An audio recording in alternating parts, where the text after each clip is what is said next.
You're listening to the Sunny Days Podcast. I'm your host, Alex the Good Witch, a professional psychic, healer, and coach specializing in subconscious reprogramming, inner child work, and intuition development to help you create your happiest, most fulfilling life. Thank you for tuning in on this sunny day. Hello, welcome to the Sunny Days Podcast. I'm your host, Alex the Good Witch. I am a psychic healer, coach, and speaker. I specialize in subconscious reprogramming work, inner child work, intuition development, and so much more. And today I have a special guest with me, Joy Vetterlein. And me and Joy met when I was working at a metaphysical store that I used to work at. And she came in and she was open to receiving a reading from me. And she let me know all about her journey in trying different spiritual modalities and teaching people about it. Gave me her background story, which is literally just incredible and so inspiring. And I knew that we had to stay in touch and that she should be here to share everything she does. So with that, I'll let Joy introduce herself. Yeah, hi. It's so good to be here. I never would have thought walking into the store that day that I'd like make a friend. Yeah. So I'm so happy to be here and be on your podcast. Yeah, so I'm Joy Vetterlein, and I spent most of my life and career as an evangelical Christian, but in the last 5 years, I have transitioned away from that. And now I am a writer and a spiritual coach who is helping other ex-Evangelical Christians just walk through the pain of that transition and trying to figure out a new way to live in the world, especially to live as a spiritual person in a world without having our spirituality defined by a religion anymore. So yeah, that's what I do. Yeah, that's incredible. And I feel like it's so needed. Like it really hit home with me because I know so many people struggle with that transition. I know that you can lose a lot of people and community who are close to you. And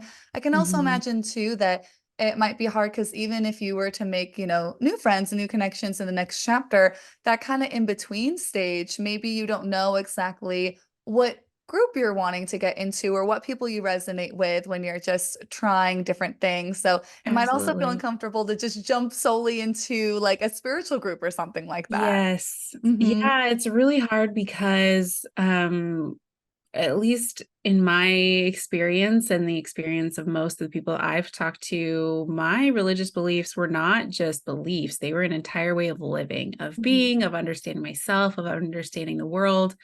And so it's incredibly challenging and painful to like leave that behind. It's like you're like experiencing the world with like brand new eyes, and it's like I don't know what's up, what's down, what's right, what's wrong, like all of everything I thought I knew, now I'm doubting. Yeah. And so it is really intimidating to go into new spaces. And even like for me walking into that metaphysical shop where I met you, it was like, this is so outside of the norm for me. On top of all that, I have all this programming in my mind telling me that I shouldn't be here, that this is dangerous. I don't believe that anymore, but it's still like chirping up in my mind. Hmm. And then it's like, when I come to a group of people, or I think you called them modalities. See, I don't even know Hmm. what all this stuff is called. I'm still learning.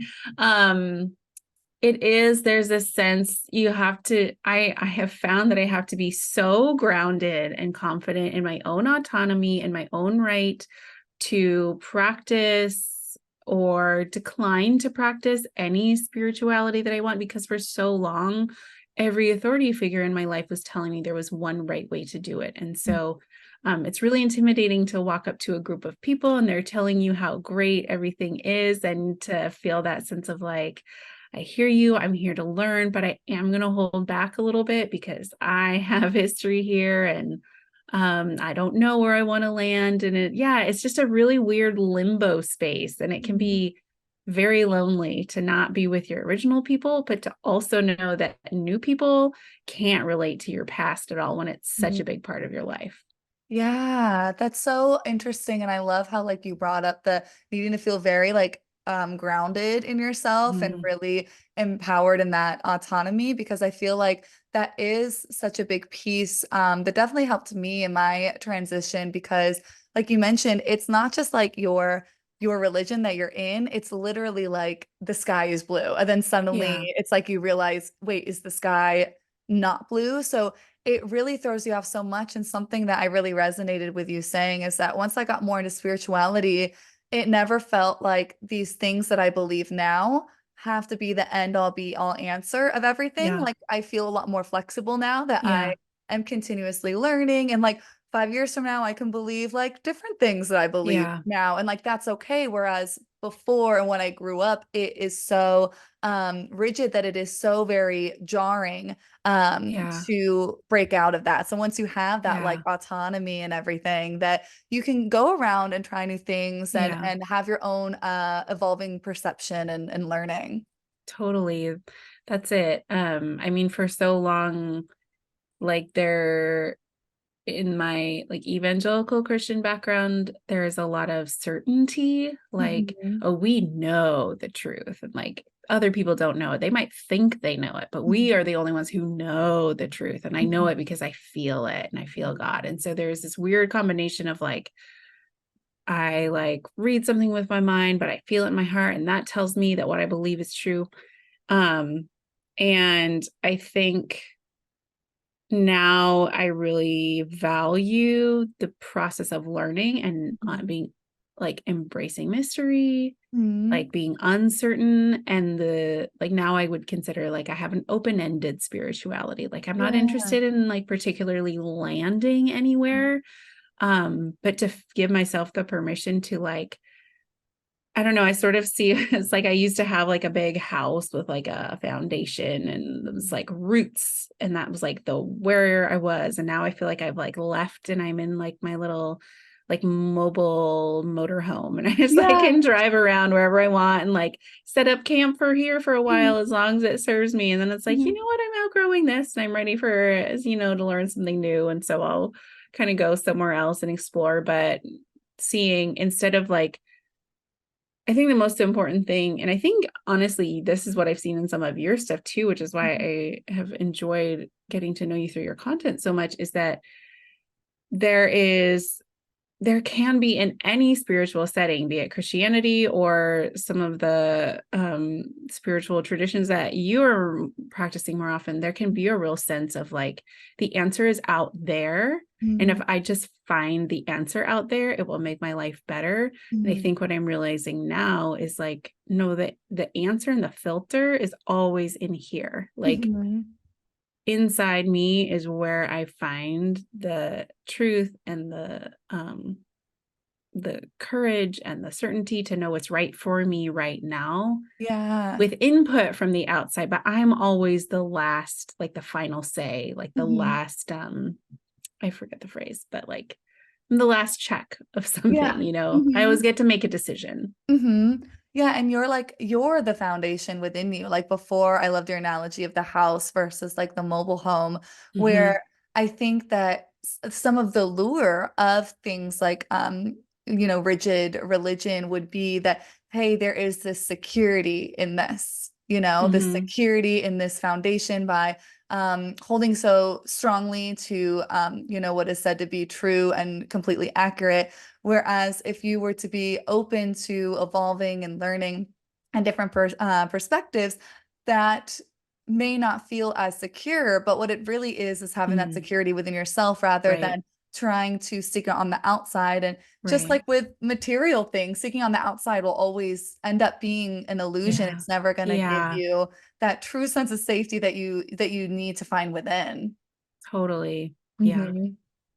So I do want to ask, you mentioned how you were an evangelical pastor. Hmm. So what did that look like? How what did that transition? What is the story behind Yeah. that? Hmm. Yeah. So I was very I mean, I was like I feel like most people have a category for like that like really good girl in their high school, you know, who like she went to church on Sundays and she like got good grades and like maybe she'd invite you to like come to church with her sometimes. Like that was me. I was like so in, I was sold out. I believed it with my whole heart and I really cared. Like I really my belief system at the time was that if people don't know Jesus and, what we called like accept him into their heart, Mhm. that they were 100% going to hell forever. And hell was like this terrible place, like where you would actively feel the pain of being tortured for eternity. And I thought that that was going to happen, like Mhm. with certainty, that was going to happen to all the people in my life. And so, really, I mean, as misguided as it was, it came from a place of love that I was so desperate to try to talk to people and to tell them how wonderful Jesus was, and to tell them, I don't know if anybody listening has ever, we would call it witnessing, quote Mhm. unquote. I don't know if anybody's had that experience of being proselytized Mhm. to, but a lot of it comes from a place of love. They genuinely are fearing for your um, safety Yeah. and life, in a sense. And when you think someone is in danger of dying, you will cross so many boundaries to save Mhm. them, Mhm.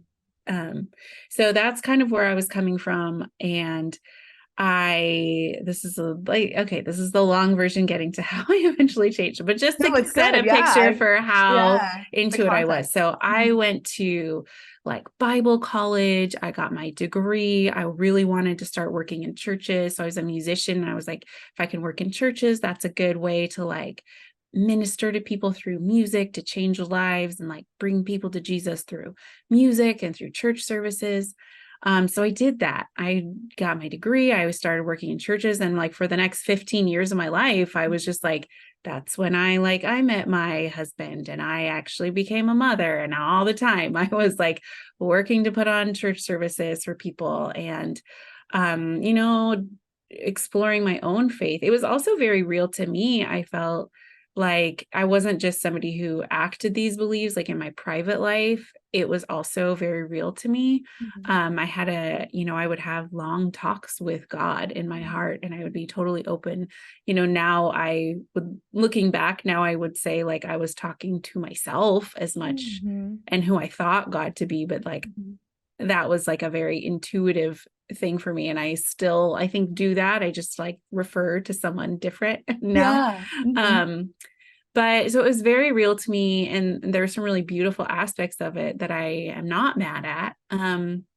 But there was also just a lot of pain, like a lot of the ick that comes with institutionalized religion was really, really bad for me. It was really hard on my mental health and my relationships. I had actually no concept of mental health. That wasn't a thing we did. Like if you're having problems, you just need to like pray more or read your Yeah. Bible more or go find a small group and an accountability partner, and like Mhm. all these words and language we had for all these ways to like take care of ourselves. And so I was really hurting. I had never dealt with my childhood. By then I was a mother, and a lot of stuff was coming up Mhm. in my marriage and raising kids. And um, I got to this point in this one church where I had actually been hired to like a very high level position. I was like overseeing teams of people and managing things. I was sitting on the leadership team and Mhm. making decisions. And inwardly, I was just like falling apart. I had just had my second kid. I wasn't sleeping through the night. There was a ton of, it was a really toxic environment. Now, looking back again at that time, I didn't know. I just thought that was Yeah. normal. I had all these beliefs about like, oh, God wants us to forgive each other. So I have to forgive these people that are treating me like, can we swear on here? Yes, you can. I put it Okay. as explicit. I'm like all these people are treating me like shit, and I can't do anything because Jesus wants me to forgive. Jesus died for me so that I would forgive other people. And I was just like kept showing up to be treated badly. And one day, I persisted in that. And then one day, like I walked into work and I was let go, like Wow. 15 minutes, like today's your last day. You're not going to be here anymore. Like, here's your papers to sign, and here's a box. Go pack up your office. Wow. After all you like put up with and Yeah. And the really hard part is when you work at a place like a church that claims that does work in your soul, Mhm. it like does something to you. Like this place, was not just my employment. Like they had welcomed my family in. There's a lot of family language within Christianity. So it was Mhm. like, you're our sister in Christ is what we would say. And so Mhm. like, we love your family. It's like when they hired me, my whole family's on the stage, like my kids and I, like they're so like, God led you here. It's so great. And then when I'm let go, it's like, it's me alone with the HR person in a box. Like, it's like your family, but now you're an employee. We're going to fire you Yeah. like an employee. And the reasons that they made the choice, I can understand. There was like financial things and some like duplication of staff roles. Like logistically, it made sense, but it was just like that the way they did it was really traumatic. And Mhm. then looking back and realizing I had put myself through so much and continued to, after that, it was like, well, this is our community. Like, this is the people we know. They love our kids. Like, I guess we'll still go to church here on every Sunday. So I would like keep going. And so I Yeah. spent like 6 months just like continuing to show up and just like Oh, no. re-traumatizing myself, which was Yeah. like really bad. And I'm still reeling and healing from it a little bit. Finally, Mhm. like one therapist friend was like, stop doing like that's so bad for you. Like, stop, Yeah. you don't have to go. Like, Mhm. but so all that to say, that's the long story of how I like realized it, and it took that much for me to wake up and go, something about this isn't right. I have given my whole life to this belief system and I'm miserable. I'm hurting and I keep getting hurt. And it's not just one church. It is every single Christian institution I have been a part of. And I've been a part of a lot of them, like over the years. Like I was Yeah. very well connected across a lot of Christian spaces. I'm like, wait, if this is happening everywhere, then Mhm. it's not just one place that's the problem. There's something at the root that is unhealthy and it's making me sick and it's making a lot of people sick. So I really then at that point just was like, all right, I am stepping back. I can't live like this anymore. If like this person that I have this like safe relationship within in my soul, if that person is, if that being, that force, if that person really is love, if that is God, and I need to redefine my definition of who God is, like I trust that to Mhm. look at all of this external stuff and be like, and make decisions for myself to protect that internal safety that I had, somehow developed within this setting this whole time. Yeah. And that really began my journey of what a lot of people are calling deconstruction, where it was like Mhm. literally I had this whole, like I said, a house, and I just had to start pulling it apart piece by piece to get out down to the foundation, figure out like where is the problem starting, and let me Mhm. like start from scratch. And that was, yeah, just a really long, continues to be a long, involved process of Yeah. just relooking at everything I thought was true until, like I said at the beginning, like you show up and it's like, wait, everything, my foundation for seeing the world is different. Mhm. What do I do now? How do I make sense of my past and my Mhm. present? And what do I want in my future? And like, what is going on? It's very Yeah. disorienting. Yeah, very disorienting, very jarring. And, when you zoom out, it's like an amazing opportunity to have a life that's more aligned with your true self. But when you're Yeah. zoomed in, it just feels Yeah. like there's nothing to hang on to. Yeah. Thank That's a you good for way to put it. sharing that. Yeah. Yeah. And something that I wanted to point out too that you were talking about that it reminded me of like the solutions that they were giving you, like, oh, just pray more and forgive more and things like that. Mhm. Those are supposed to be like the cure to like how shitty you were feeling. But Mhm. ironically, like the more you do those things, the more you're going Yeah, to feel worse and worse and worse because totally. doing that and then still feeling like shit just puts on all this shame. Like I'm Mhm. not doing it enough. I'm not doing it right. Mhm. I am still being punished, and it just Yeah. brings up all this shame. So the cure is really the venom, if you will. Yeah. No, Mhm. you're exactly right. That's exactly how it was. And I think what I've realized on reflection is that like forgiveness, for example, forgiving someone doesn't heal you. Mhm. Forgiveness is a symptom that you have been healed. Like the Mm. healing I comes love that. first and then comes forgiveness. Like the healing comes first and Mhm. then comes happiness. Like you can't just like skip to the outcome and Yeah. expect it to fix you. Like you have to start in the root and let it like grow out to the rest of your life, I guess. Yeah. Wow. I never thought of it explicitly like that. So that's really cool. But it's so true. Like I don't teach forgiveness as a tool for healing, just as Hmm. far as like coaching and mental health things Hmm. go. But I never like explicitly thought of it that way. And like that is why. It's Yeah.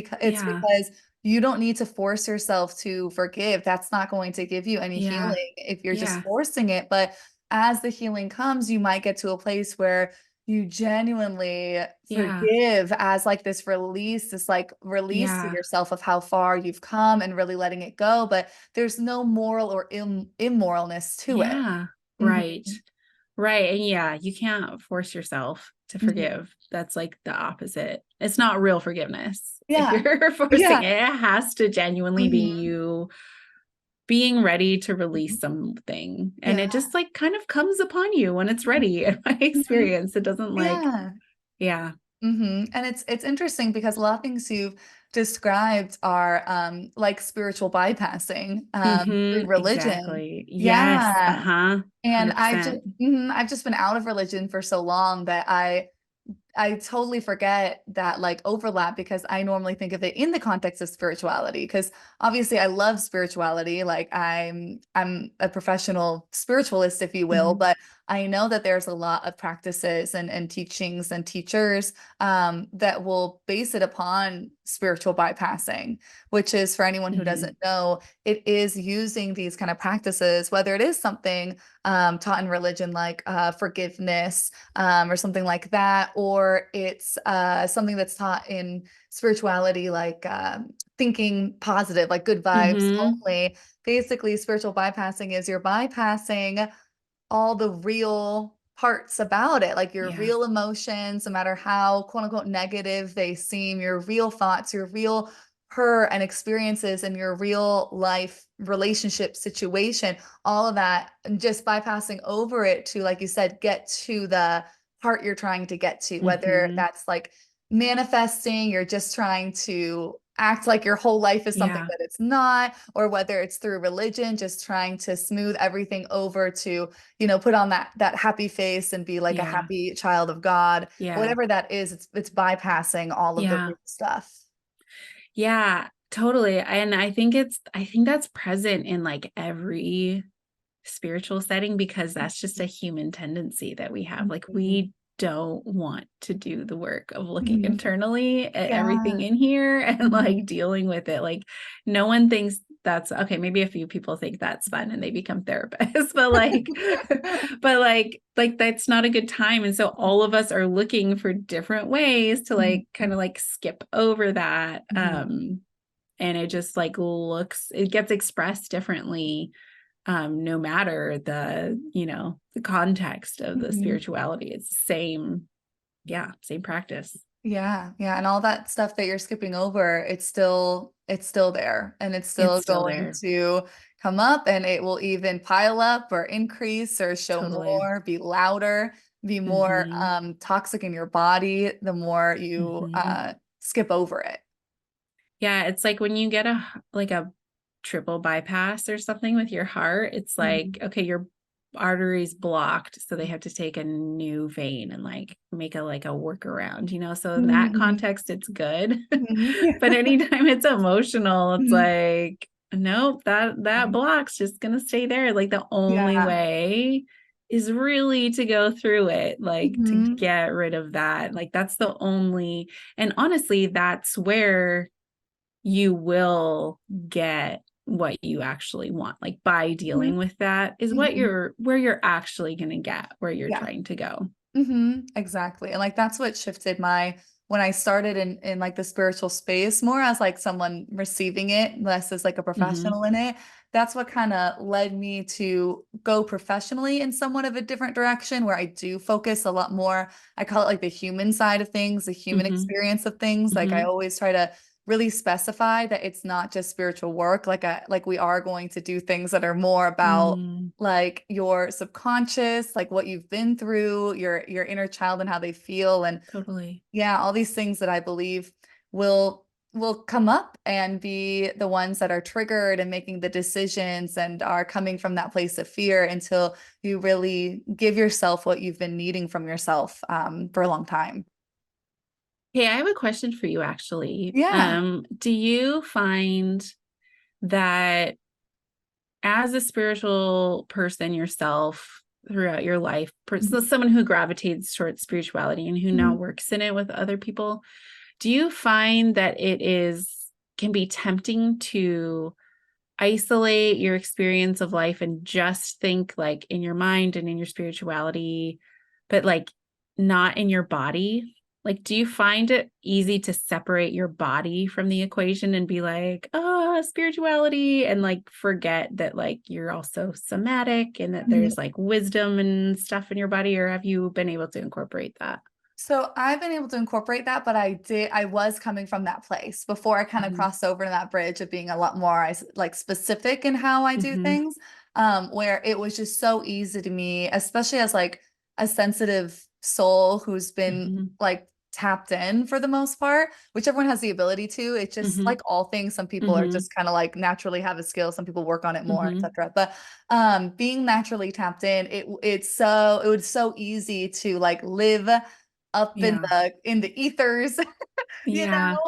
in this like beautiful space and um easy to not take care of like my human needs, easy to like Right. forget to eat and all that stuff because it just felt so good to be there. Yeah. Yeah. Yeah. Yeah. But there is so I much. Oh, go ahead. no, go ahead. I was gonna say, but there is so much like being able to bridge that then. There is so much that is held in the body that is important insight and wisdom. And I feel like if you just go into things from a spiritual perspective, you you won't get nearly as far, whatever Yeah. far means to you, without the body and all of its wisdom and like working with yourself that way. I feel like they need each other Hmm. really to be a true catalyst. So I totally agree. Where like even with psychic ability, for example, I always tell people it's coming through your human senses. People Hmm. like to think of it as like, Mm. oh, I'm seeing this vision, and they think that like you're seeing it like in the ethers, but it's coming the same way other thoughts do. Like if I told you to picture Mm-hmm. a cow, but Mm-hmm. you can tell very Mm-hmm. specifically that it's different. Same with auditory, same with whatever the clair is. It's Mm-hmm. all through the human senses. Like, yeah, there's Right. spiritual insight, spiritual messages, but it's coming through, like you talked about you being the Yeah. filter. It's coming Yeah. through you and your body. Yeah. So Yeah. you have to be incorporated in order to really understand. Yeah, it's really interesting. That's been a real challenge for me because so much of my upbringing, we had this belief that God lives in our spirit, but our flesh is weak. There was like the Mm, sinful nature of me lives in my yeah. body. And Hmm. so we're to die to the wants and needs and urges of our body in order to live by the spirit. There's this real divorce of the two.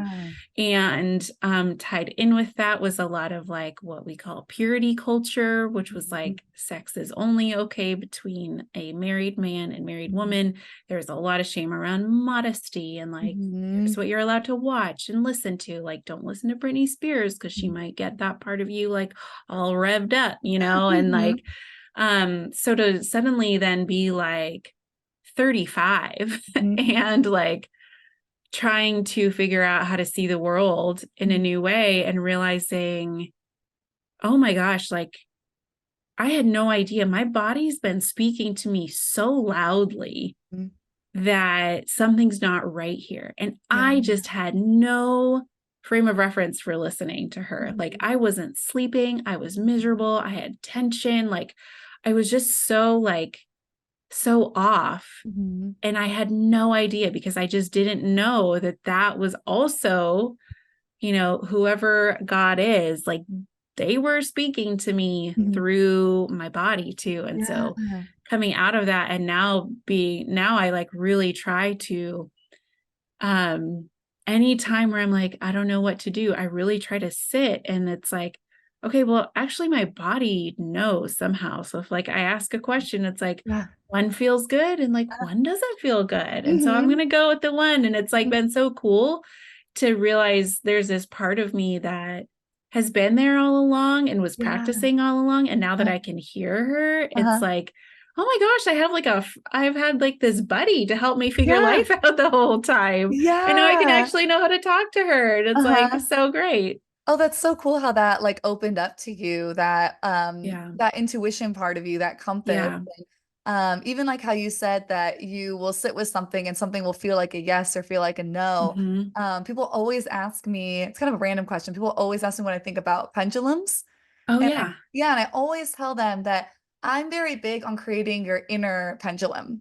Like there's Hmm. nothing wrong with using a pendulum, but I feel like Hmm. it's much more beneficial to focus on creating your own inner pendulum. And basically the goal is exactly what you just described, where you sit with something, you have a thought, Hmm. question, something like that in mind, and then you feel it in your body. It either feels Hmm. like a yes or it feels like a no. And then Hmm. that's your pendulum. Hmm. Hmm. Yeah. I'm just remembering I tried a pendulum one time and I was like, and this is probably like psychic intuition 101, but it was definitely very like, wait, is it like saying the no because like I'm making it say the no, or do it because I want it? Like, That's am I true. afraid it's gonna say no, or do I Mhm. want it to say no? Like, and I was all in my head about it. I was like, Uh-huh. I think I need to heal a little bit more before I Yeah. try some of this.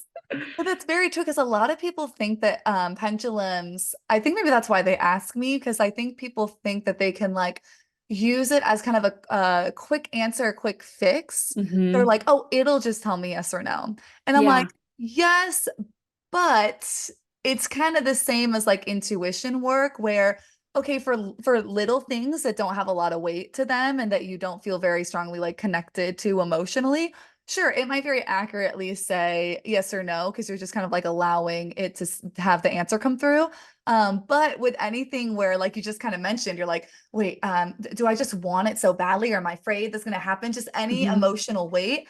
Pendulums can very easily say yes for something just because you so strongly want it to be a Yeah. yes. So Yeah. that's another reason where I'm like, let like inner pendulum, Yeah. intuition, Yeah. because it's not really solving that issue. That's still something Right. to work on. Like you said, how you were like, ooh, Right. I need to I need to actually sit with these. I've got a lot of like Yeah. conflicting thoughts in my head. Hmm. Yeah. It's like what we were talking about earlier. Like, if you're not grounded, then it's like you can get answers from Hmm. so many places, Hmm. but you're ultimately the person who's deciding which answers to believe and which Yeah. sources to believe. So if Hmm. you aren't in a place where you are like confident and acting in your own best interest and Hmm. like and accepting the full scope of who you are and embracing all the parts of you that might Hmm. be having some weird like things to say about whatever's going on in your life, like until you're really grounded, it's going to continue to just be you sort of like floating Mm. on the wind of other people's opinions or of Yeah. other external sources' opinions until you know what you're choosing to listen to and why. Mhm. It's all giving your power away to something else, Yeah. I feel like. Hmm. Well, it's very true. It's so easy to do that when you feel not confident in your own direction or just don't have that relationship with yourself yet. Like how you mentioned that you like met yourself and you're like, oh, I've got this buddy and she like helps me with Mhm. my direction and everything. Like until take down your walls that keep you from yourself. And a lot of that can stem from religion because there's a big emphasis on not trusting yourself, that you trust Mhm. the people on the outside, continue to Yeah. give the power to them, then that'll continue to show up in other places, just with people in general, even if they're not people of like religious power. Like this could be like your spouse, or Yeah.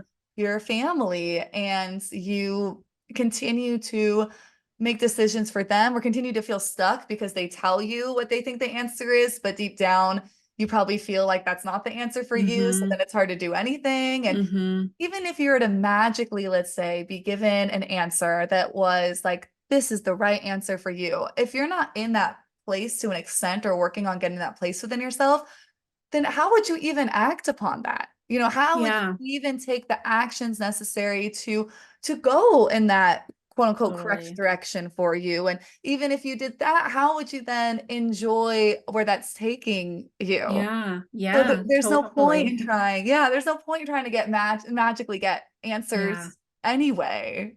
Hmm. Do you run into that? Like, how do you handle that? Because I think as I have like explored things that were, it's silly that I'm so new to things, but just in the last few years, like really like exploring astrology and Hmm. tarot and some of that, I feel like that comes up a lot for me when I'm in spaces that Hmm. are, um, I don't know how you would categorize this type of spirituality, but like Hmm. I feel like that comes up a lot where I see people who are like hurting and they are looking to these external things for answers and finding them, or they're or pronouncing things onto me that I really don't like when someone's like, "Oh, you're a Pisces, so you XYZ." Hmm. And I'm like, "Well, You're like like, hold on. maybe, but Yeah. like I get some say, and like we don't know each other that well. So, Yeah. like I don't know, there's just some things like that, and it could be I'm just extra sensitive to it because of my background, but like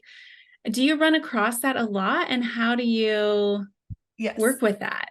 So I don't come across it as much because of the energy that I put out, where that's Okay, not how I go about things. So got it. fortunately enough, I'm not getting bombarded with clients who aren't actually, aligned to be my clients. I'm not like the Okay. best fit for them. But I had been in that world as like as a client. And then also when I started out, I would get that a lot more. And I'd be like, that's not how I do things. Mhm. So for me, and when I talk about ethics, I'm just talking about my business and my personal code of ethics. I'm not saying that anything is right or wrong for any other practitioner to do. I Mhm. can't speak on that at all. But for me, it is like within my ethics that I focus more on advice than I do quote unquote premonitions. And Okay. it's for kind of the reasons that I was talking about, where even if you were to magically get answers, ha you still have free will. You Yeah. still have a life, and you still have all these little micro decisions and actions to make in order to, one, have that thing actually come about, to enjoy it and not completely self-sabotage it, if it were to Mhm. come, all of these things. So I think it's a disservice to focus on, giving someone a reading and be like, your person that's right for you has red hair and Mhm. this is the kind of job they have. And so what happens is that people, it's like an instant gratification of like, oh, this like security of giving me Mhm. the answers. But then that's what they focus on. And then Mhm. what happens is maybe they're meeting people in the dating world, and because they don't fit that criteria, they're not talking with them. Right. But let's say that, going off of this example of that premonition, maybe there's people you're supposed to meet in order to then end up dating that Right. person, right? Right. Or you meet someone and they seem to fit that criteria. So then you latch on to them. And even if it's a Right. bad relationship, like it's unhealthy, it's toxic, well, this is my person. Yeah. We're meant to be. And Yeah. it really ignores that human side that we're talking about, where, okay, yes or no, maybe that person Yeah. spiritually is like this soul match, but that doesn't warrant that you should put yourself in a situation that is like abusive to you. So Yeah. there's all these issues, I believe, with readings and seeking readings that are very like answer based, like answers, Uh-huh. answers, answers. I'm very much, even when I talk about like, oh, there's a future portion, some of my readings have like a future insight portion. Mhm. I always say this is a future that's completely available to you, but I Mhm. focus on the advice so you know how to make that Mhm. future come about. And then Mhm. even the portion of the future that comes up, it's it's whatever portion that is best for them to hear about right now. Like it's a portion that Mhm. their intuition already knows. The whole reading is something their intuition is trying to tell them, Mhm. but they're just really caught up in their own thoughts and stressors and things like that. It's nothing that their intuition isn't like already trying to tell them. It's just about Yeah. sorting out those thoughts. Yeah. And then it helps you like believe in yourself because you're like, oh my gosh, I was wanting to do that. Like I was thinking Yeah. about it, but then I wouldn't let myself. Yeah. Like, oh my gosh, like That's so cool that I had that little inkling, but I wouldn't have done it. And then people Yeah, gain more confidence in that little inkling. totally. Hmm. Yeah. Um, yeah, it's almost like I feel like again, this can apply to any practice of spirituality and any religion. But it's almost like at its best, spirituality empowers us Hmm. to take ownership of our lives. Hmm. But there is a temptation so often for us to give our power away Yeah. to the source of that spirituality. Hmm. And that's, I think, where I don't want to go Hmm. anymore. Yeah. Like as far as any spiritual practice can empower me Hmm. to, yeah, take ownership of my life and make my own choices and know Hmm. myself and know the world, then it's serving me. But as soon as it switches, as soon as it Hmm. flips and I'm like, oh, what do they think I should do? What is this thing? What is Yeah. this? What is this premonition telling me? What is Mhm. this? How, how can I solve this problem without actually solving this problem? Like that's where I don't know. I don't think that that is going to serve anyone in the long run. Yeah, it gets a lot of people hurt. And I think a lot of Yeah. people don't realize that because of that, what seems like instant gratification or security. Hmm. So as much as I wish that maybe there were more practitioners, and there's plenty. I'm not saying I'm the only one, but just Hmm. more overall, more practitioners that did kind of have more of this focus. But it's also up to the person to pick who they're going to and how they practice Yeah. because it's so easy to get caught up in wanting those answers and Yeah. solutions and trying to Yeah. think So that, oh, this comforting. person's gonna give me this finally. I'm so desperate. I've been needing this. Yeah. It's just going to cause people to get hurt in the long run. And I've seen it. I've been it to an extent before I was a professional in it and more as a client in it. And I've had it where I've had to make boundaries very, very rarely. Because like I said, I usually get people who come to me because they're down with advice. They're down with like, hey, I want to work on myself. What do I need to work on within myself? What do I need to look at within myself? And less just coming for a bunch of answers. Almost more like a coaching or like therapy Hmm. session, honestly. But I've had to make boundaries because I'll let people know I'm not going to answer that question. And then they just keep asking me Mm. more questions about like, what Yeah. does this person think of me? What does that person think of me? And what is this person really doing? And like, how exactly is this going to go? And like, Yeah. or people who try to get readings over and over again very frequently, Hmm.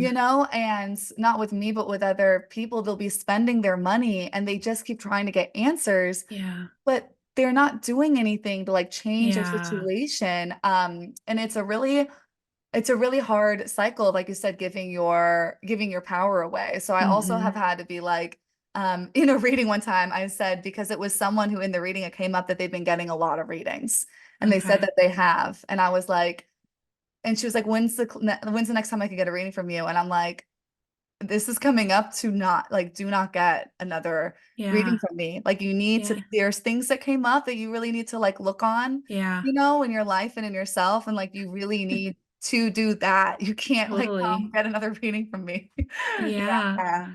It's like, yeah, you can't just keep going to class and getting homework assignments. You have to like Mhm. do the homework. Yeah, You know? yeah, exactly. Yeah. Yeah. Yeah. Hmm.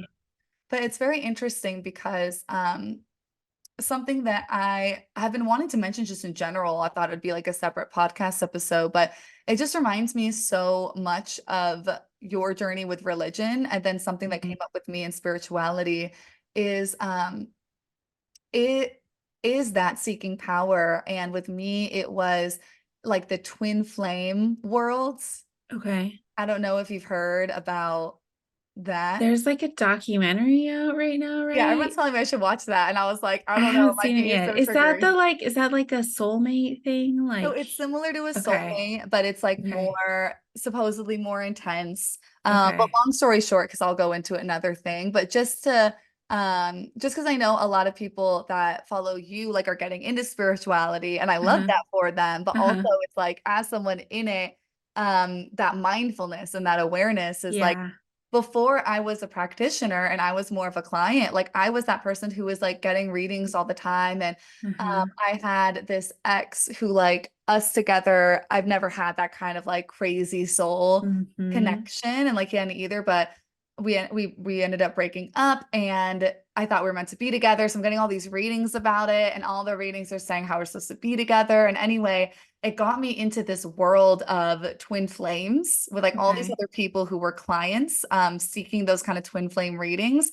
And the readings were like telling people to continue to seek out their twin flame even though they're married. Wow.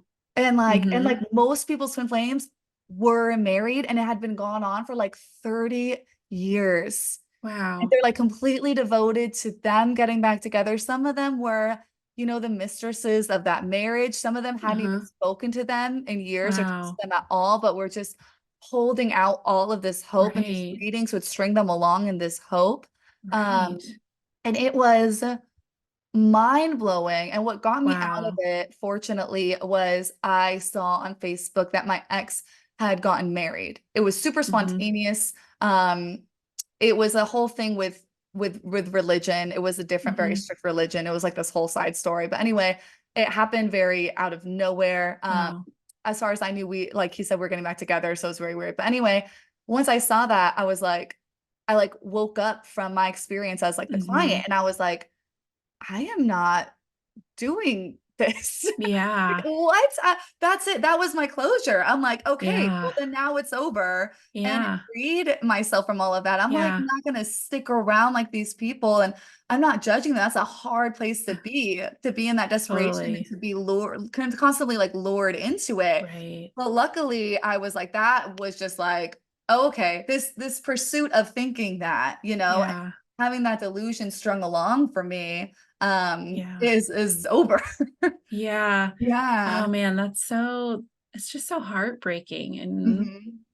like cruel to ourselves to keep holding on to. That's the Hmm. hard thing too. And I feel like, yeah, this happened to me too, where there was this separation of like facts from like faith and this Mm. sense of like the facts are telling me one thing, but like I'm Yeah. going to have faith that this internal vision I've had, or that this reading or this Hmm. prayer or this like thing I want to happen, like I'm just going to have faith that this is Hmm. going to happen, even though the facts that I can see, like the scientific facts, are telling me different. And it almost like creates this like war between like logic and feeling. Yeah. And that's a really terrible war to be Hmm. caught in, to feel like, which when do I believe the facts and Hmm. when do I think this isn't the full story? I'm going to believe that I can do better, that this can Yeah. change. It's like Hmm.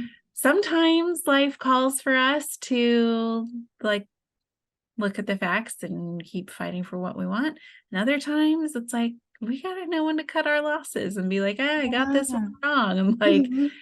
I mean, I guess that's really the art of life. Hmm. Um, but yeah, when it comes to like matters of the heart, Hmm. I guess it's just like yeah, it's just Hmm. heartbreaking. Like Yeah. when is enough? Like when do Hmm. you say maybe we were supposed to be, but we're not?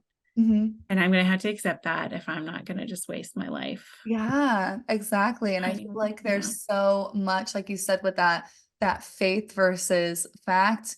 A lot, that's where too a lot of shame can come in, because with the faith, Mhm. there's all of it surrounding the faith, which is like, if it's not happening, like if the facts aren't lining up the way that you want it to, it's like, maybe I need to like believe more, or Right. pray more, or be a better Christian and get this reward, and God will give Yeah. me. Or if it's spiritual, like with me and the twin flame thing, it was like manifesting. Like the Yeah. teachers of it were like, you need to visualize harder. You need to pretend that they're in your Yeah. lives, that they are your boyfriend. And like, Uh-huh. I like went around feeling like I had to pretend that. And then each day that wasn't true, the more I felt like I wasn't pretending enough. But then I was bypassing how heartbroken I was, and all of the Yeah. facts around it, and all of the toxicity between the dynamic Yeah. of me and my ex, and how he Yeah. would string me along.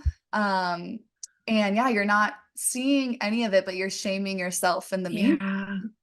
Yeah, you really are. Yeah, the Mhm. bypassing and just the mind games on yourself. Yeah.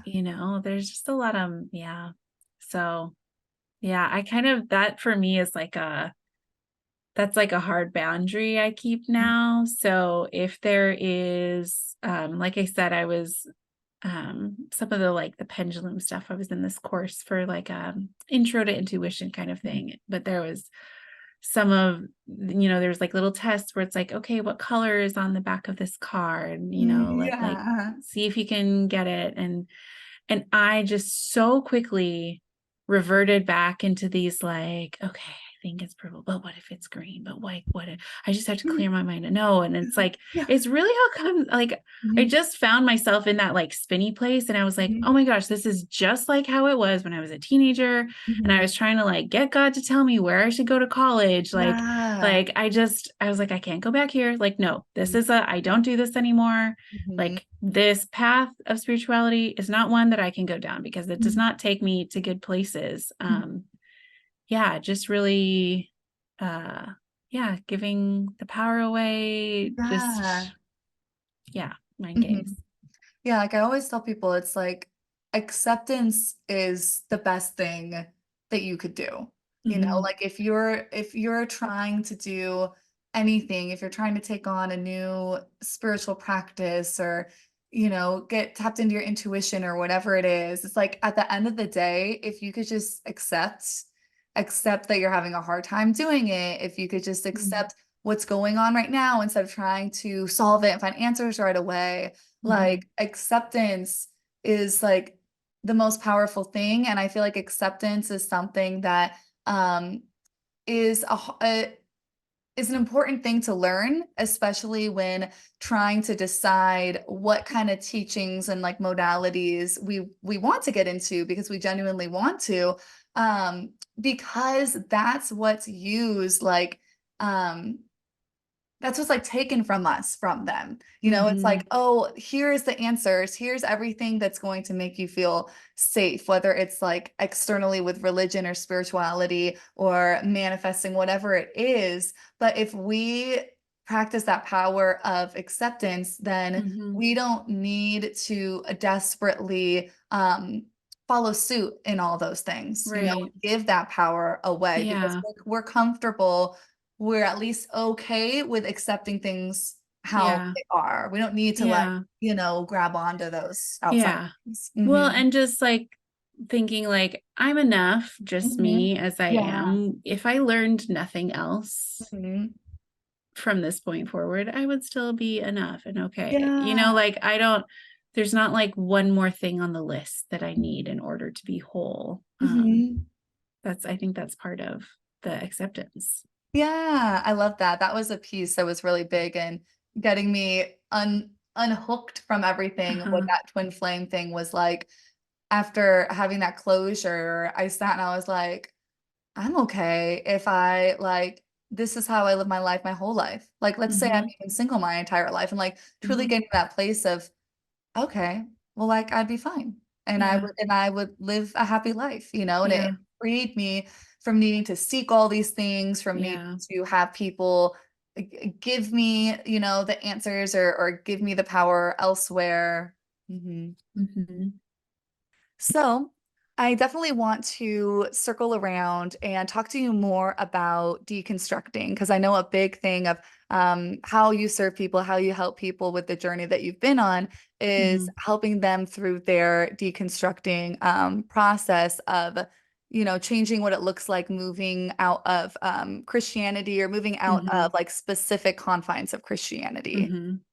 Yeah, well, most people would tell you that deconstructing Christianity isn't something that you like choose to do Mhm. necessarily or that you sign up for. Almost every person I've talked to has found themselves deconstructing almost against their will, Mhm. but really the catalyst for it is kind of like we were talking about, like faith versus facts, like when what you believe is starting to clash with what your experience of life is. Mhm. And for most people, that gets to a point to which that clash and that tension and that conflict is so great that we can't ignore it anymore. So for some people, it's political issues or seeing, the increasing politicization, is that the right word, of Christianity, and Mhm. feeling like it doesn't line up with the values that they value from their religion. Like, how do I separate the fact that, like, to me, the experience of God is this one thing, but I'm seeing like the label of Christianity be applied to things I can't get behind. Like, what does that Mhm. mean for me? And like, where Yeah. is, what side of this is the real God on, quote unquote, real God? Mhm. Um, and so a lot of people will kind of go back and say, like, okay, well, this thing I learned, be it politics or yeah, it might, a lot of people, and their experience of sexuality may make them rethink this, or church hurt. That was mine, kind of, that was my catalyst. But there's usually, just something that's Mhm. like, this thing I've believed isn't matching up with life and the life Yeah. I've lived and experienced, or the life I want to be. And so um now I have to deal with this. And for a long time we try not to. And I think there's probably a lot of people who are just like successfully not dealing with it, and they're Mhm. the ones who aren't deconstructing. But those of us who are like, I can't ignore this anymore. It has gotten out of my subconscious. It's in my conscience. I can't ignore it anymore. I have to deal with that. And so they'll go seeking like resources or information. And now like deconstruction is such a common word in, my side of TikTok or whatever, Uh-huh. my side of Instagram. Like there's so many people talking about it. Mhm. So it's easier to find information. But yeah, it really just is. I just kind of take the analogy of like, you have been like, you've got this closet and Mhm. it has been there your whole life. You've been like putting things in it, but pretty much it was handed to, like, everything in it was handed to you when you were 5. Yeah. You've been told that if you love God, you will not challenge Mhm. anything that you've been taught. Like, almost like faith is actually a test of loyalty. Yeah. And that if you challenge your question, your thinking, or want to rethink anything, like, you're Mhm. being disloyal Mhm. to God. And so there's a real like, yeah, there's a lot of pressure to not question, even though they would say God can handle your questions. Not really in practice does that feel super safe. Or it's like, Yeah. there's a few things you can question, but don't you Mhm. dare question these fundamental aspects of Mhm. Christianity. So then, yeah, when you kind of find yourself there, yeah, I think we use the word disorienting. It's very Mhm. disorienting, and it can be really overwhelming because, like a sweater, when you pull one little piece of your belief, you quickly find how much of it is interwoven. So, Mhm. for instance, if you start to have doubts about, the Bible being the absolute, they call it, sorry. If you start to have doubts about the Bible being like the absolute source of truth, Mhm. um,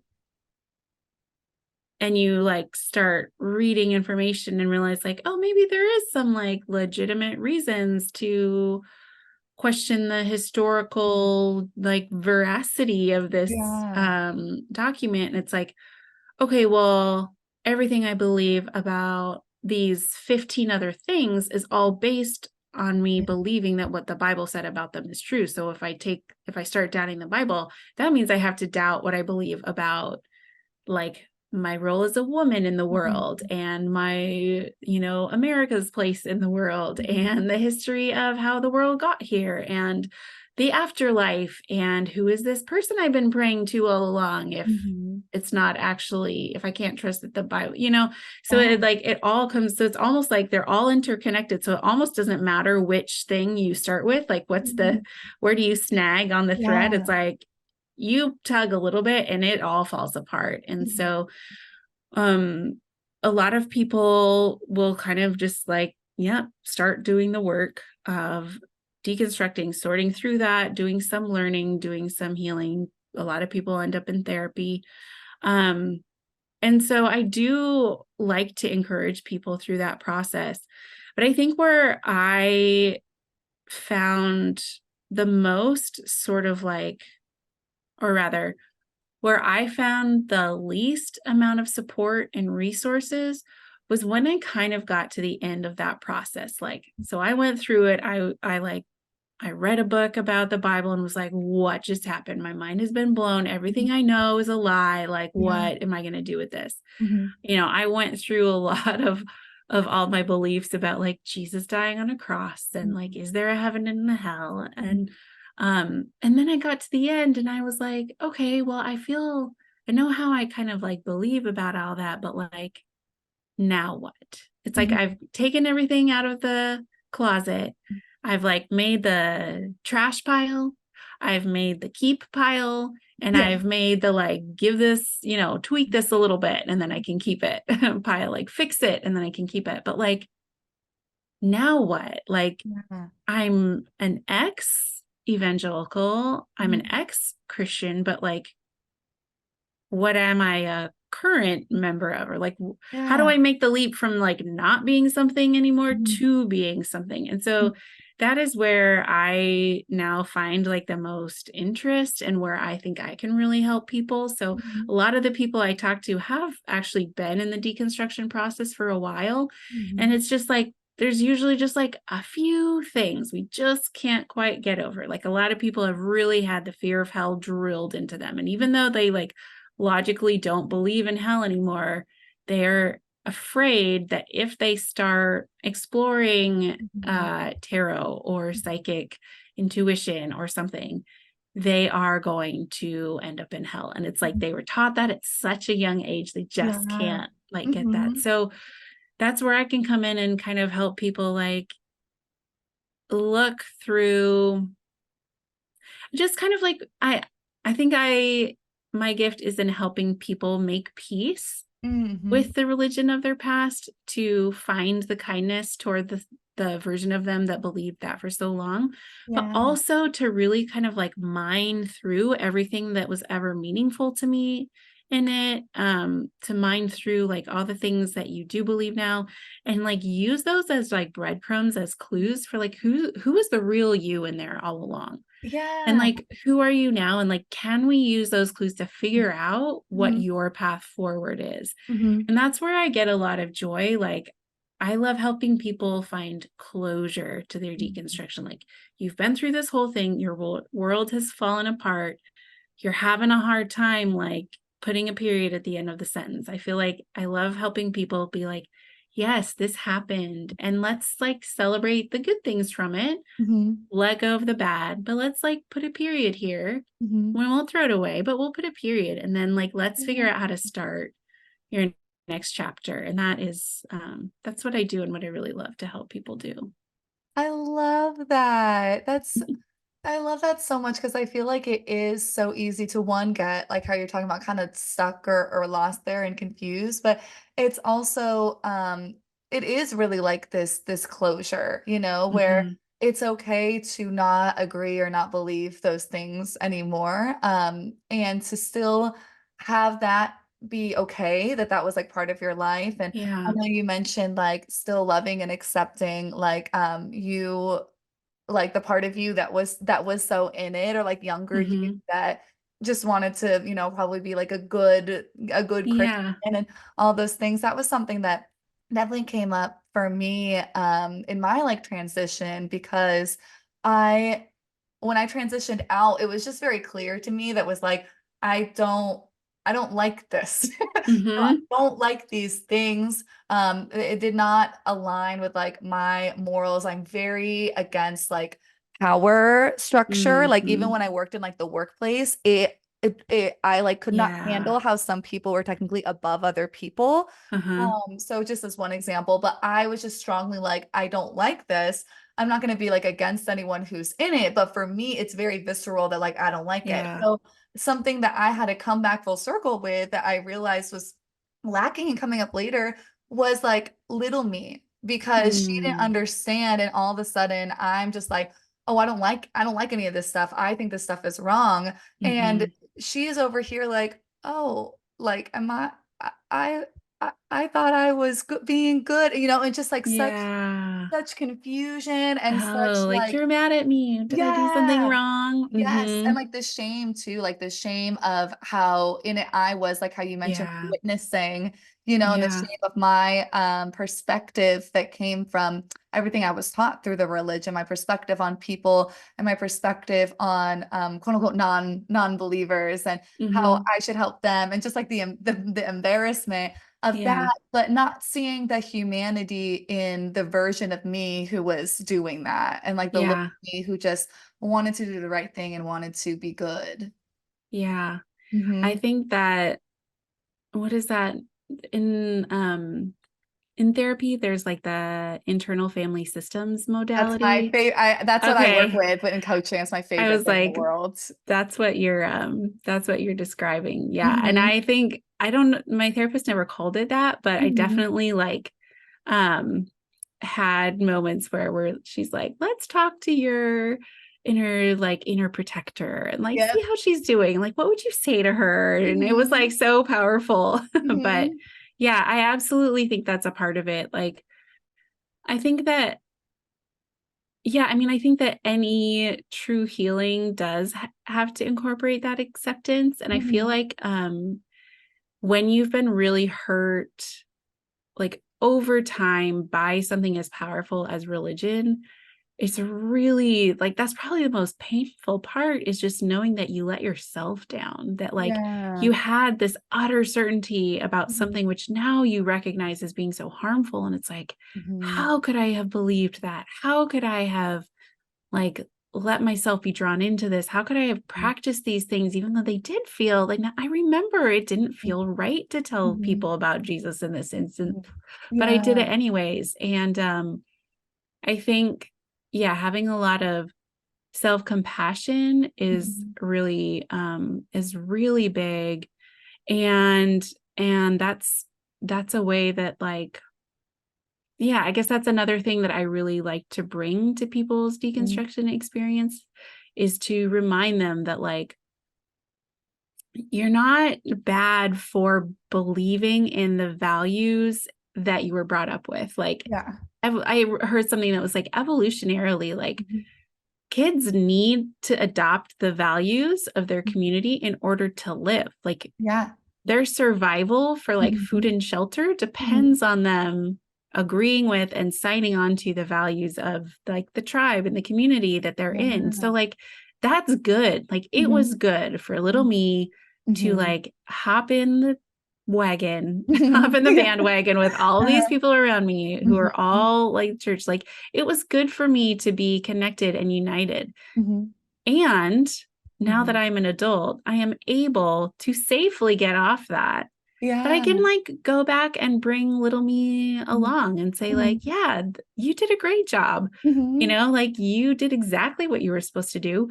We're going to change our mind about some things Uh, now, but like let's go together and like you can trust me to take mhm. care of you now. Yeah, I love that. Yeah, that's exactly what I do with like the programming, not as much religion based, but more Mhm. just like the conditioning of like Yeah. whatever, if it's people pleasing, whatever the things are from like the internal family system. So Yeah. I love applying that to the journey of religion. And I also really liked how you were saying that you help people find like the true parts of them that Mm. were there all along, but probably Yeah. just showed up within the context of like all they knew, which was religion. So it's like, how can we find those like really true parts of what I Yeah. really believe and what I've really been wanting to do and have really wanted to like express myself, but now in the context of like blank slate, however we want, Yeah. where Yeah. I think that from talking to you, you've always wanted to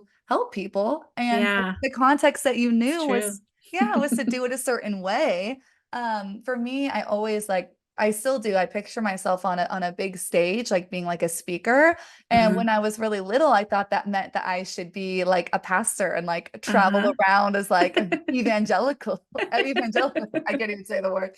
But because that was within the context of Yeah. how I knew to do that. But Yeah. down that is my truth. I just could only see it through that lens. Yeah. Mhm. Yeah, it's been really cool.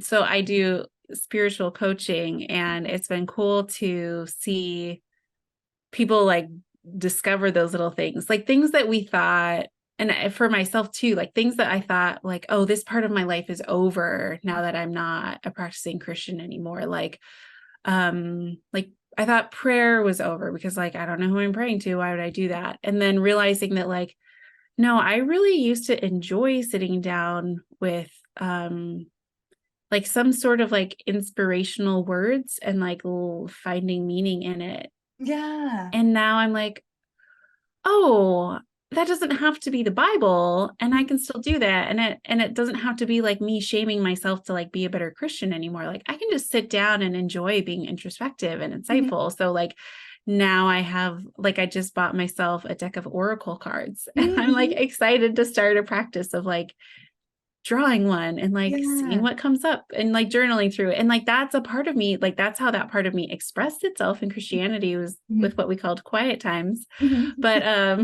But now it can like look different, but it's still like it's always been me. Like Yeah. there was so much I thought belonged to someone else, but it was like, no, that's always belonged to me. Like, Mhm. yeah, just this belief in something good out there, like that still belongs to me. Like Yeah. my love of learning and thinking about spirituality, like that belongs to me, and I can take that with me into different Mhm. contexts. I love helping people like realize that maybe we haven't lost as much as we thought we lost. I totally agree because I feel like deep down there's so much that at the core, like you said, when it's you, it's really coming from the same place. It's just in a different context. And I think that religion, I mean, we're talking about we're talking about Christianity. It really does a good job, not in a positive way, but does a good job at taking something that you actually do within the religion and then that Mhm. same thing, but labeling that as like, this is outside of our box and this is Mhm. really, really bad and this is evil, Mhm. even though this same exact thing is Oh my within the same gosh. box.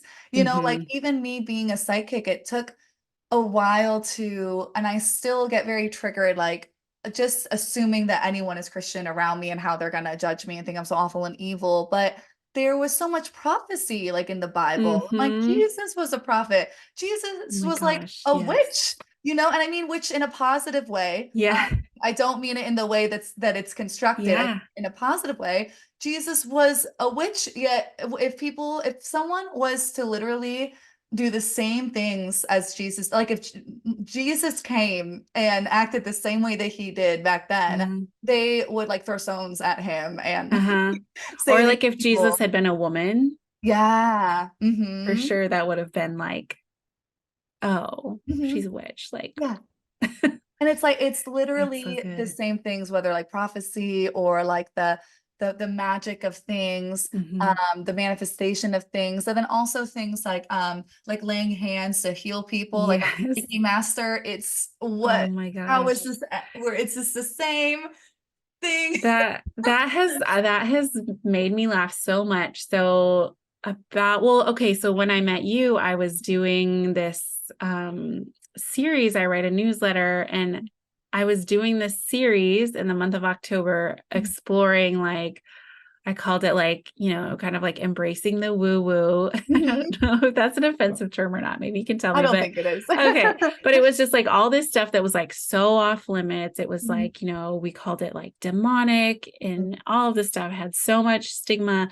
And now I'm like, oh, I am an adult and Mhm. I can trust myself to discern what's a good and safe thing for Mhm. me. I certainly can't get hurt just by learning and by being curious. Yeah. So like the day I met you, I was like on a mission to learn more about crystals. Mhm. And I had just had my first Reiki session and my first Reiki training, like a level 1 practitioner or whatever. Mhm. And this whole like month that I was like trying all these things, I just kept like getting the biggest kick out of it, because every time I showed up to get my soul read, to meet with a medium, to practice Reiki, I think you read my chakras, Mhm. and I like get crystals. It was like every time I showed up, I was like expecting it to be this like super new experience. And Mhm. every single time I was like, oh, I've done this before. I just called it something Christian. Like Yeah. I was like sitting at my Reiki training, I was like sitting in a room with people, and there was like dim lights and music being played, and it was quiet, and we all had like our hands Mhm. held up in a receptive position, Mhm. like the a posture. And I was like, well, this is like a prayer and worship service. Like I've been to Yeah. a million of these where we were just Mhm. like sitting in the quiet, like hoping to hear something. Mhm. And I was like, oh, I still want to hear something. I just Mhm. don't think it's coming from like the Christian God anymore, you know? And Yeah. so I had like a really meaningful, like introspective time with myself, Mhm. you know, did experience, like she did the attunement Mhm. on me, and it was like actually like she like released some like cut cords and ties and released attachments that don't serve me. And like while I'm sitting there sort of just like reflecting and meditating, like all of these people from churches that had hurt me, like their faces came up, and it was just like that was that moment, like we talked about forgiveness earlier, where like just Mhm. comes upon you and you're ready to forgive. It was like all of a sudden I had this moment I've been waiting for like 5 years, where I was like suddenly able to like forgive all these people. And it was just like, I don't know, it was just this really cool experience. But it was so funny to me how similar it felt to all the spiritual stuff I had ever done as a Christian, laying on hands, you know, praying, all of this. And yet Christianity said, well, when we do it, it's good. And when anyone else does it, it's evil. And I Yeah. was like, this is bullshit. This is Yeah. not, It no. all comes back to that like power manipulation, like even like the holidays, like and I'll let you describe what you're doing for Christmas because I think that's really Yeah. cool. But like me and you were talking personally about the holidays and how, you know, you can break out and then be like, oh no, but all these Christian holidays, but then you realize that they took a lot of the practices and even down to the colors like red, green, and gold Hmm. from the pagan practices. But then Yeah. it's like pagan, I thought pagan was like the most evil word growing Yeah. up. I thought it was the worst thing. Right. So evil, so demonic. Yeah. Pagans don't even like believe in hell or the devil. So first of all, they're not like Yeah. worshiping any of it. And Right. then two, it's just about nature. It's just about like being Yeah. in tune with nature, working with nature, which is all very like if we're talking about Christianity just as like the spirituality and the faith alone, like Uh-huh. this is God's beautiful like green earth that we're really Yeah. like in tune to and connecting with. Yeah. And God lives in the trees and the Uh-huh. leaves. And that's exactly how it is. So to take Yeah. that and be like so evil and not even tell you exactly what it is because I thought it was something so crazy Yeah. awful. Well, it was like we had those Yeah. images of like the like weren't there like rock stars like in the 90s who would Mhm. like pull chicken heads off and like Yes, like Ozzy drink the blood. Osbourne. Yes, Yeah, it was yes, like that's what we exactly. pictured with like Mhm. paganism, was like Yes. there's like blood sacrifices and watch out for your kids and all Yeah. this stuff. It was so much fear. Now I'm like, oh no, they were just like with the plants and Yeah. They're like animals. making like And yeah. herbal teas. Like, Yes, yes, they're like just it's just medicine. And what? yeah, so funny. But yeah, how that's taken, how they took a lot of their practices, like I said, the colors, all of these things, and their specific holidays, and turned it into Christian holidays, and Yeah. then proceeded to say, oh, well, all that stuff is bad, even though that we just took all that stuff and put it on the inside, and now all Yeah. the stuff inside is good, Yeah. all that stuff outside is bad. Yeah. So I'm curious about, you know, because with Christianity it would have been Yule, but I'm curious about your take on Christmas. I know you're helping people through that. I don't know Yeah. if it overlaps with anything about celebrating like winter solstice or Yule or not, but yeah. Yeah. Yeah. So Christmas can be really tricky because for those of us who are like real into it, Christmas was a time of a lot of spirituality, a lot of depth. We found a lot of like um depth and joy and significance in the story of Christmas. Mhm. You know, this like God not leaving us alone, God coming to earth to experience what it's like to be one of us, to be with us, to help us through it. There's great comfort. This is like all the darkness, all the hard things we've experienced, Jesus coming as a baby represents this hope that this isn't going to be the end. And, that he comes as this like tender, vulnerable baby and this like,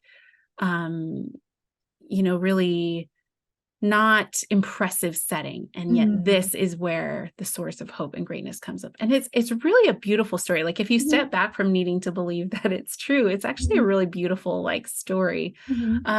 So what I actually did last year, I just was feeling so bummed that I was like, oh, I've lost Christmas. Like I can still do all the Santa stuff, but like, man, I miss there being some like this beautiful mystery and like some deeper meaning, some deeper mystery. And I was like, you know what? I am starting to realize that I don't have to let everything stay in the past. Like we said, like there are some nuggets in my past that I get to take with me. I wonder what I can find with Christmas. And so I sat down and I went back to the Christmas story. I cracked open my Bible again and was like, okay, I don't have to believe this, but what can I find in this story? Like, it's really no different than finding meaning in like the Lord of the Rings trilogy. Like I can be so inspired from a story. I don't have to believe it's true to find universal truths in it. So if I did the same thing with the Christmas story, with the Christmas music I've grown up loving, with like the traditions of the season, how can I reclaim meaning from it? So I ended up writing a book I called Reimagining Christmas. And it's just a series of like 28 daily readings of just insights that take like some piece of Christmas that I always thought was exclusive to Christianity and just sort of like turning it upside down and reopening it to make it accessible to everybody. So I really love it. I think it was really healing for me to write, and I've loved being able to share it with people. So if anyone does want to reimagine Christmas for for themselves, that book is available on my website at joyvetterlein.com. But yeah, I think it's just, I got really mad at Christianity for saying like, we have the exclusive rights to hope. We have the exclusive secret of what will cause you joy or give you hope, and realizing like, no, those are human experiences. Like that's our birthright as a human, to find hope and love and joy. And like we can reclaim that out of like a Christian Christmas and just make it part of a like celebration of humanity and stuff like that. I don't go too into like winter solstice stuff because I need to do more research there, but Well, yeah. real quick, it's so interesting because you just lit something up in me, is that it is the winter solstice because Jesus being born is like the light of the world, he's literally called during this very humble situation that he's Yeah. in. And the winter solstice is literally about how we've been in this darkness and how things aren't looking very good. We don't have a lot of food and things like that, right? And the winter solstice at the time of Christmas is literally about how the sun is starting to come out more, and there will be Right. more sun now, whereas before it was more It darkness. was dwindling and now Yes, and it's it's, literally the yes. sun being born. Like in a lot of cultures, it's Okay. about the sun literally as like a personified being being born. Wow. So There I'm you just like, go. boom. Christianity is just another pagan practice. Yes, it's just No. like literally a metaphor for exactly that. No, and that's the thing, is realizing that like we can we can find meaning in so many different paths, and me having this Christian path doesn't, even though I've left that path, I can still, that doesn't mean my time there was a loss. I think that's been really important to me. Like the 35 years I spent as a Christian, like developing meaning in there, like that's not, I don't have to get rid of all that. I can still take meaning there and like apply it in a new ways. And now I have even more opportunity to be creative with it and find new meanings. So, I've come to now have like a much different, a much broader experience of Christmas. But I think I'm ultimately like now find it even more beautiful than I ever did when I believed that it was really about Jesus, if that makes Yeah. sense. Yeah, yeah, you've opened yourself up to more layers of Yeah. everything Yeah. instead of having to feel like you're following along. Yeah. Yeah. Totally. Well, thank you so much. This has been so amazing having you on. I've loved this conversation. I'm like, we should do like a part two later. I There's so much more we can get into. I know. I feel like, oh man, we could have gotten into that too. But yes, it's Yeah, been so fun to be here. I'm so mhm. glad we connected. Yeah, thank you. And then I'll put all of your information down in the show notes, how to find your book about Christmas, Okay. your website, your IG, all of that. So I'll let you go if you want to go ahead and just say bye, your last words to everyone listening. Yeah. Bye. Thank you for listening. Sorry if anybody's listening that I ever tried to proselytize you into Christianity. I hope you find your path to spiritual peace, whatever way works best for you. I love it. Well, thank you so much again. And thank you to everyone who's been listening. And I hope you all have a sunny day. And something that I really wanted to be able to touch on is just some context of my background with religion and my transition as a now professional spiritualist, if you will. So, I grew up in Christianity. I went to Christian school, kindergarten through fifth grade. I was at a private Christian school. It was technically a Lutheran school, and every Friday we would have chapel, like during school hours, as well as regular Sunday church. Bible was a subject, just like math and spelling were. Bible was its own subject. So we had to memorize Bible verses every week with our spelling words. We'd have, tests and everything on all the stories and whatnot. There were uniforms to make sure that we were all within code of modesty and not having any secular shows, on our shirts. Like I couldn't wear my cat dog shirt to school. Our music class was only Christian songs. And this even went into not just like Christmas, but year round. I remember that for the talent show one year, High School Musical, the first one had just came out and was super big, and someone wanted to sing or dance to this High School Musical song. And they weren't allowed to. Their act got denied. And the reason being because the song had the word heaven in it, which really confused me at the time because I thought heaven was a good thing, but I guess heaven was being used in the way where it wasn't acknowledging the actual, like the Christian heaven. It was more just about like the heavens above, like the stars above. Um, like there's not a star in heaven that we can't see. That was the line. But anyway, so it definitely was a rigid Christian school. There's 100% more rigid religious schools out there.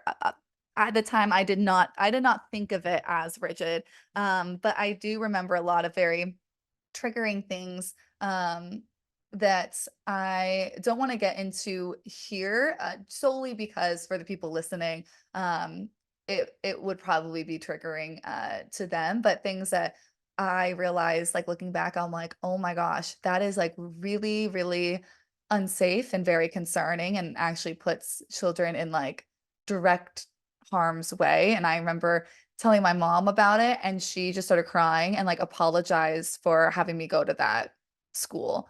And she would have never known that things like that were going on. So as much as I can easily be like, oh, it wasn't that strict of a Christian school, that's also, I think, in part conditioning. So anyway, after that, I went to public school for the first time in middle school, and that was daunting for me. That was the first time I ever remember meeting an atheist my entire life. I was like in the sixth grade. I was like 11, I was 12 maybe. And she was my friend. And I was so confused to find this information out. And I remember feeling guilty that like I should be trying to save her. And it was like this internal conflict because it felt very weird to do that, but it felt like that's what would be right. So there's just like a lot of guilt about me not doing it, but then guilt about the thought of me doing it. I don't remember how any conversation ended up going down, but I remember that that continued through my earlier years at middle school. And then in high school, I still was very into it.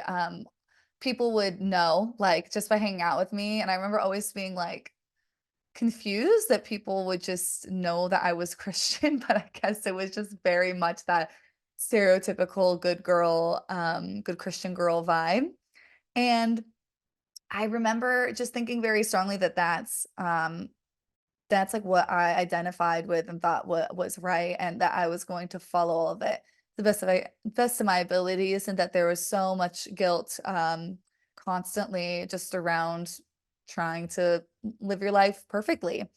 So anyway, I get into college, and here is where I have absolutely no idea when I switched. Like, I really don't. It's very odd.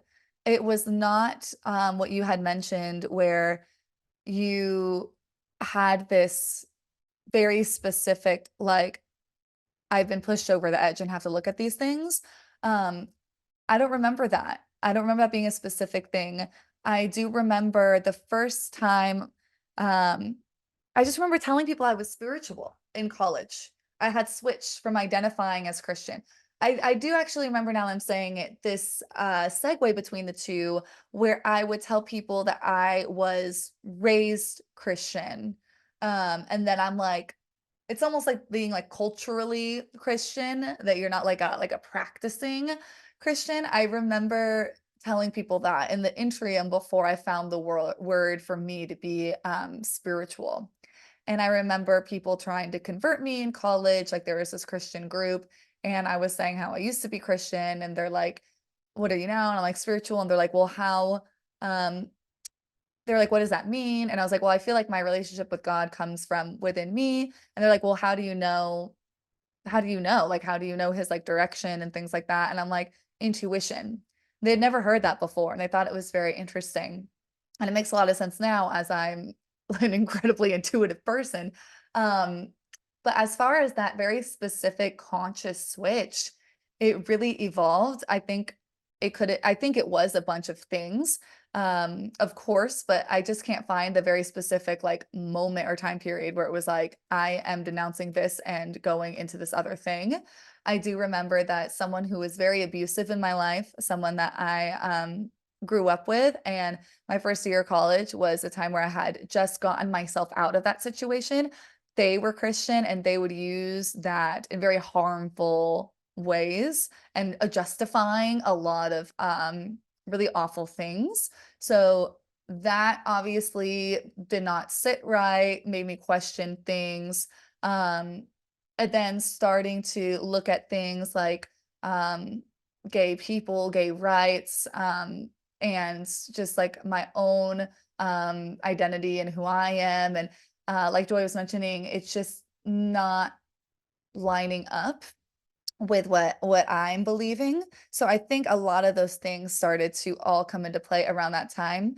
And I was also going through this really big spiritual awakening. Like, this is when I got attuned to Reiki level 1. And my whole life was changing from being an incredibly anxious, crippling anxiety ridden person to someone with confidence, who's empowered, who has intuition, and um and can just be so much more of the light that they really are. It was like during that transition too. So I think it was just very natural, and it was more like an alignment shift, and the the the regimented Christianity like no longer aligned with me and my truth and who I was becoming, how I was becoming myself. So for context, that is my background and my transition that obviously then led, more on my specific path to where I am now.